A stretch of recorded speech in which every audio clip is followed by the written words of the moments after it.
মৃত বউকে কবর দিয়ে ওখানেই বসেছিলাম। এমন মুহূর্তে কবর থেকে আওয়াজ আসলো, আমাকে বাঁচাও প্লিজ, আমি মরি নাই, কেউ কি আসো এখানে? কবরের ভিতর থেকে বইয়ের এমন চিৎকারের আওয়াজ শুনে বেশ থমকে গেলাম। বুঝতেছি না কি করব, কারণ এইদিকে একটু পরে ঈশার আজান দিবে। এই নিস্তব্ধ কবরস্থানে আমি একাই। অনেক চিন্তার পর ভাবলাম কবরটি খুঁড়েই দেখি, যদি সত্যি সত্যি আমার বউ বেঁচে থাকে তাহলে তো আলহামদুলিল্লাহ। কথাটি ভেবেই হাত দিয়ে কবরের মাটিগুলো সরাতে লাগলাম। এমন মুহূর্তে কেউ একজন পেছন থেকে বলে উঠল, কবর খোঁড়া বন্ধ কর, তোর বউ মারা গিয়েছে, এখন যদি তুই এই কবরটি খুঁড়িস তাহলে তোর মৃত্যু নিশ্চিত। কথাটি শুনেই পিছনে তাকিয়ে দেখি কেউ নেই সেখানে, শুধুমাত্র আমি ছাড়া। মনে ভয় ঢুকে গেল, তাই আর কবরটি না খুঁড়েই দৌড়ে বাড়ি চলে আসলাম। কাউকে বুঝতে দিলাম না, নিশ্চুপ হয়ে শুয়ে রইলাম। এরই মাঝে কখন যে ঘুমিয়ে গিয়েছি বুঝতেই পারিনি আমি। ঘুমের মধ্যে স্বপ্নে দেখতে পেলাম আমার বউ আমাকে বলতেছে, আশিক, কাজটি তুমি ঠিক করো নাই, আমি এখন পর্যন্ত বেঁচে আছি, তুমি আমাকে বাঁচাও প্লিজ। স্বপ্নটি দেখার সঙ্গে সঙ্গে আমার ঘুম ভেঙে গেল। আর কিচ্ছু না ভেবে একটি কোদাল নিয়ে সোজা কবরস্থানে চলে আসলাম। এসেই মাটি খুঁড়তে লাগলাম। প্রায় অর্ধেক মাটি খুঁড়েছি। এমন সময় আবার পেছন থেকে কেউ একজন বলে উঠল, আশিক, চলে যাও এখান থেকে। এইবার সাহস নিয়ে বললাম, সাহস থাকলে আমার সামনে এসে কথা বল, এমন চোরের মতো লুকিয়ে কথা বলিস না। তবুও আমি সামনে গেলে তুই হার্ট অ্যাটাক করবি, এটাই ভালো হবে, চলে যা। আমি কোনোভাবেই চলে যাব না, যদিও যাই আমার বউকে নিয়েই যাব, ও এখনো মারা যায়নি। দেখি লোকটা হাসতে হাসতে বলল, আমার কথাগুলো শুনলি না, তোকে পস্তাতে হবে। আমি বললাম, সেটা তোকে নিয়ে ভাবতে হবে না, আমার কাজ আমাকে করতে দে, বুঝতে পেরেছিস? কথাটি বলেই আবার কবরটি খুঁড়তে লাগলাম। প্রায় 10 মিনিট পরে যখন কবরটা পরিপূর্ণভাবে খোঁড়া হয় তখন নিচে নামতেই দেখতে পাই আমার বউয়ের মাথাটি পায়ের দিকে আর পা দুটি মাথার দিকে আছে, যা দেখে আমার শরীর থপথপ করে কাঁপতাছে এবং ঘামতাছে। চিৎকার শুরু করলাম, মিম, তুমি কি বেঁচে আছো? যদি বেঁচে থাকো তাহলে আমার সঙ্গে চলো। কথাটি বলেই সঙ্গে সঙ্গে কবরের ভিতর থেকে আওয়াজ আসলো, স্বামী, তুমি এসেছো আমাকে নিতে? হ্যাঁ, কিন্তু তুমি কথা বলতেছো কোথা থেকে সেইটা তো বুঝতে পারলাম না। এই দেখো আমি কবরের উপরে। কথাটি শুনেই উপরে তাকিয়ে দেখি সত্যি তো আমার বউ উপরে। তখন জিজ্ঞেস করলাম, তুমি উপরে থাকলে তাহলে নিচে কে? নিচে তো কেউই নেই। কথাটি শুনেই নিচে তাকিয়ে দেখি সত্যিই তো নিচে কেউ নেই। মুহূর্তের মধ্যেই উধাও। এই, তুমি না এখানে ছিলে, তাহলে মুহূর্তের মধ্যে উপরে গেলে কিভাবে? তোমার সামনেই তো উঠলাম আর তুমি দেখতে পেলে না, এইটা কোনো কথা?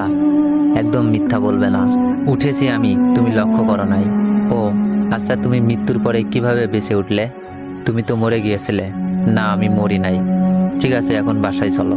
কবরস্থানে বর্তমানে কেউ নেই, পুরো এলাকা নির্জন।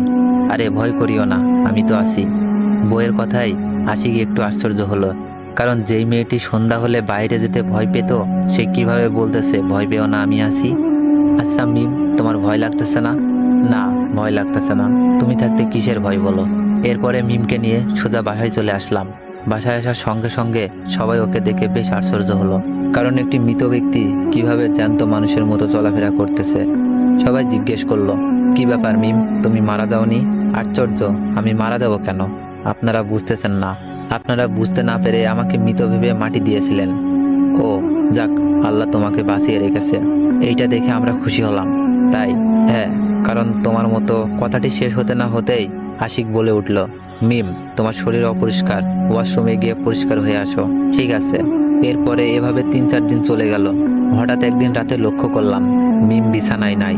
তাই কৌতূহলবশত বাইরে বের হলাম খোঁজার জন্য। বাইরে আসার সঙ্গে সঙ্গে দেখতে পাই মিম উঠান ঝাড়ু দিচ্ছে। একটু গলা হাসর দিয়ে জিজ্ঞেস করলাম, মিম, তুমি এত রাতে উঠান ঝাড়ু দিচ্ছ কেন? কাহিনী কি? হ্যাঁ, দেখো না স্বামী, জায়গাটা কত অপরিষ্কার। এমন স্থানে কেউ থাকে বলো? প্রায় 3 বছর এমনভাবেই থাকলে হঠাৎ তোমার এতটা পরিবর্তন, বুঝলাম না। তোমাকে বোঝা লাগবে না, চলো ঘুমাতে যাবো এখন। কথা বাড়ালাম না, মিমের সঙ্গে ঘুমিয়ে পড়লাম।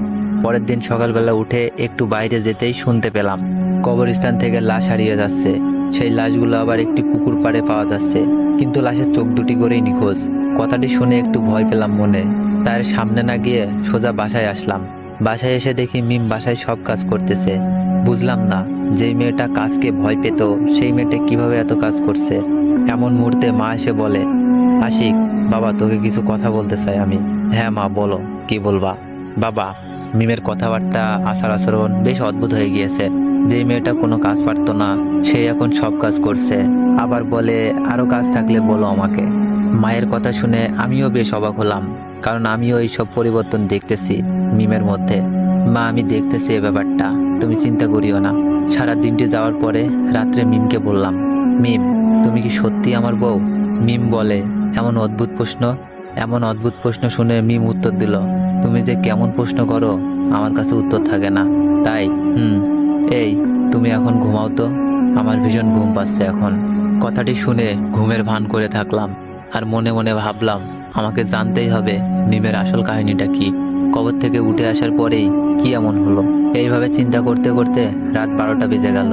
এমনও মুহূর্তে দরজা খোলার শব্দ পেলাম, তাই সঙ্গে সঙ্গে উঠে পড়লাম। উঠেই দেখি মিম একটি সাদা শাড়ি পরে কোথায় যেন যাচ্ছে।